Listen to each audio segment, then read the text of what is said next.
बच्चों, पिछले वीडियो में हम लोगों ने बहुपद के विषय में पढ़ा था, पॉलिनोमियल। आज हम पॉलिनोमियल के विषय में ही फिर पढ़ेंगे, जिसमें हम पुस्तक का सहारा ले रहे हैं जो डॉक्टर मनोहर रे की लिखी हुई है। उसकी एक प्रश्नावली है 2A।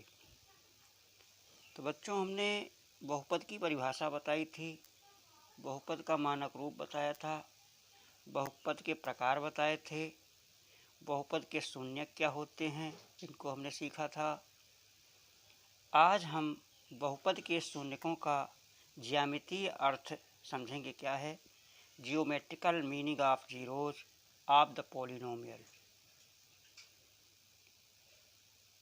इसका अध्ययन आज हम करेंगे कि ये जो जियोमेट्रिक मीनिंग ऑफ जीरोज है ऑफ द पॉलिनोमियल, तो हमने बच्चों बताया था चाहे fx लिखें और चाहे px लिखें चाहे gx लिखें। तो यहाँ पे प्रश्नावली 2A का पहला सवाल है, किसी बहुपद fx के लिए y बराबर fx के ग्राफ दिए हैं, प्रत्येक ग्राफ में fx के शून्यकों की संख्या ज्ञात कीजिए। यहाँ पे ग्राफ दिया है और ये नहीं बताया है कि ये पॉलिनोमियल जो हमारा बहुपद है किस प्रकार का है, अचर है या अचर बहुपद है या रैखिक बहुपद है या द्विघात बहुपद है या त्रिघात है या चतुर्थ घात है, इसमें नहीं बताया है। तो पहले ग्राफ देख करके हम समझेंगे कि इसके शून्यक ग्राफ में कितने होंगे। बच्चों, बहुत आसान है इस बात को जानना कि कैसे हम समझेंगे कि शून्यक इसके कितने होंगे।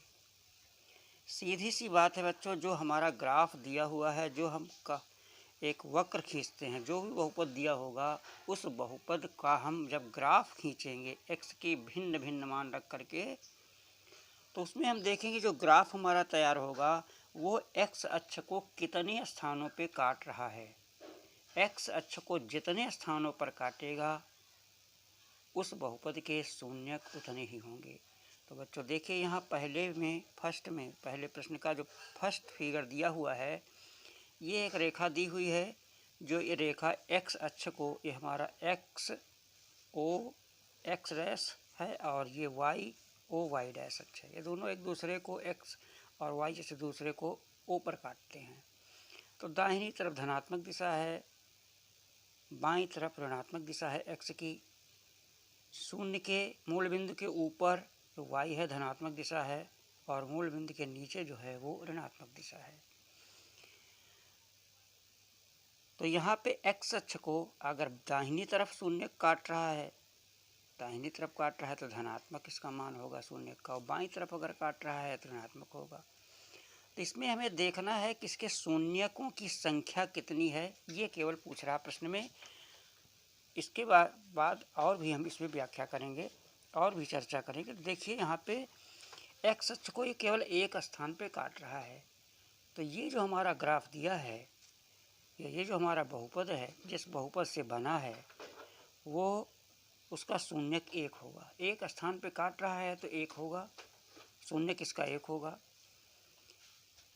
अब एक स्थान पे काट, हालांकि पूछ नहीं रहा, फिर भी हम बता दे रहे हैं, एक स्थान पे काट रहा है तो ये रैखिक बहुपद होगा। एक स्थान पे काट रहा है तो रैखिक बहुपद।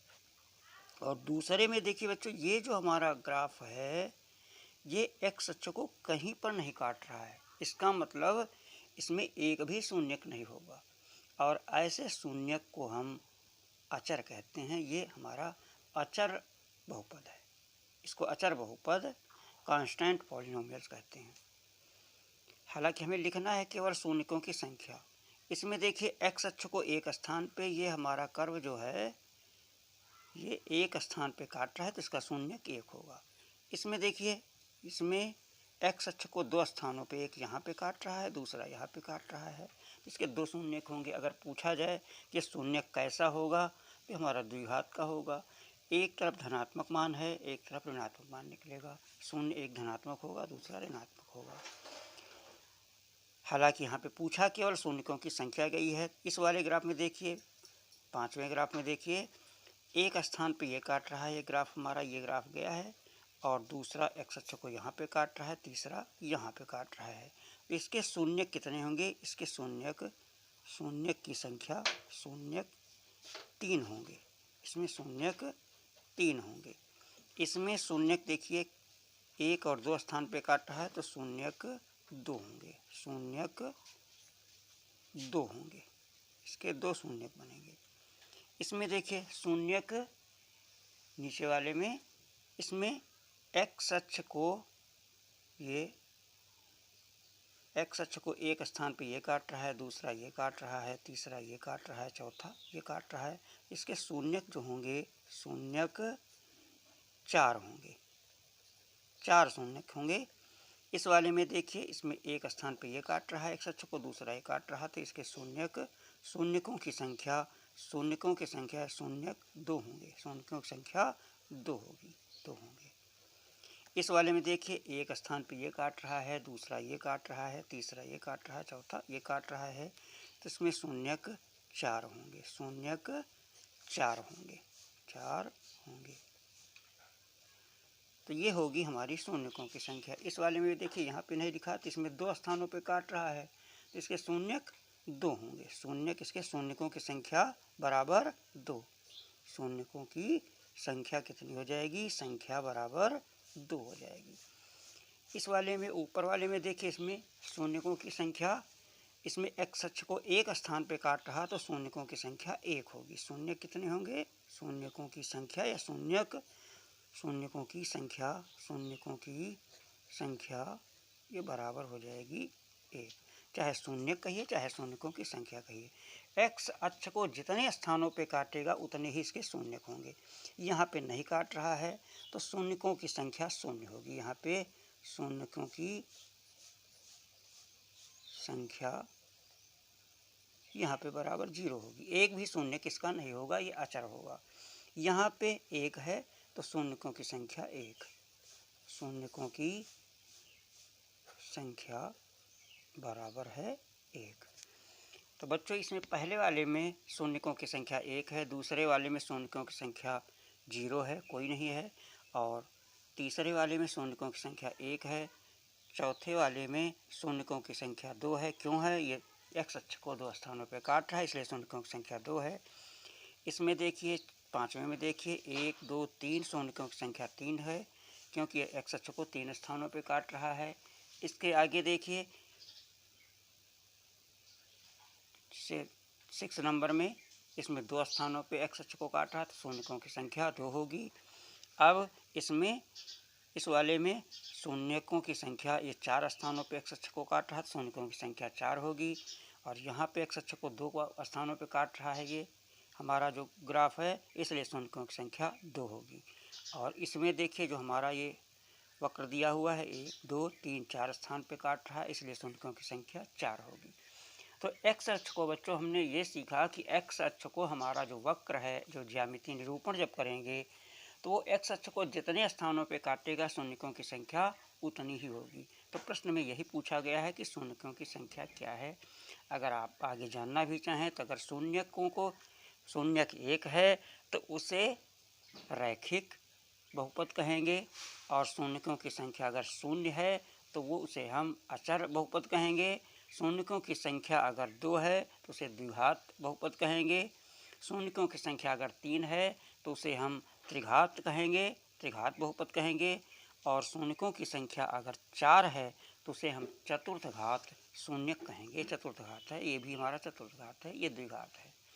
तो इस प्रकार बच्चों हम लोगों ने सीखा कि ज्यामिति के द्वारा ग्राफ को खींच करके शून्यक कैसे प्राप्त किए जाते हैं और उनका नाम क्या होता है। अगर शून्य है, शून्यकों की संख्या 0 है तो अचर बहुपद होगा।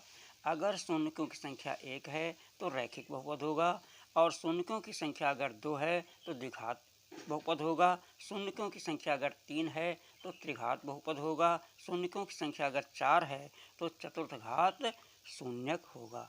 बच्चों लेकिन इस प्रश्नावली में जो डॉक्टर साहब की किताब में है, डॉक्टर मनोहर रे की किताब में। इसमें केवल शून्यकों की संख्या ही पूछी गई है, अतः आप शून्यकों की संख्या ही लिखेंगे उत्तर। ये हमने आपको बता दिया कि एक्स अक्ष में जितने स्थानों पे काटेगा वक्र, वो उतने ही उसके शून्यक होंगे। केवल हमें एक्स अक्ष में देखना है। फिर एक बार देख लीजिए, पहले वाले चित्र में एक स्थान पे काट रहा, शून्यकों की संख्या 1 होगी। दूसरे में कहीं नहीं काट रहा एक्स अक्ष को, शून्यकों की संख्या 0 होगी। तीसरे वाले में एक स्थान, तीसरे वाले में जो है, तीसरे वाले में देखिए ये दूसरे में कहीं नहीं काट रहा है, तो इसकी शून्यकों की संख्या 0 होगी। इसमें 1 है एक स्थान पे, इसमें एक स्थान पे है, इसलिए शून्यकों की संख्या 1 होगी। इसमें चौथे में 2 स्थानों पे काट रहा, शून्यकों की संख्या 2 होगी। इसमें 3 स्थानों पे काट रहा, शून्यकों की संख्या 3 होगी। छठे में 2 स्थानों पे एक्स अक्ष को काट रहा, शून्यकों की संख्या 2 होगी। और सातवें में एक्स अक्ष को 4 स्थानों पर काट रहा है, इसलिए शून्यकों की संख्या 4 होगी। और इसके बाद सातवें के बाद आठवें में, जो 8 नंबर है, आठवें में देखिए इसमें 2 स्थानों पर एक्स अक्ष को काट रहा, तो शून्यकों की संख्या 2 होगी। और जो हमारा 9 नंबर है, इसमें 1 2 3 4 स्थान पर एक्स अक्ष को काट रहा है, इसलिए शून्यकों की संख्या 4 होगी। इस प्रकार बच्चों आज हमने ज्यामिति विधि से शून्यकों को निकालना सीखा। Thank you very much. आशा है आप लोगों के समझ में आ गया होगा। बहुत बहुत धन्यवाद।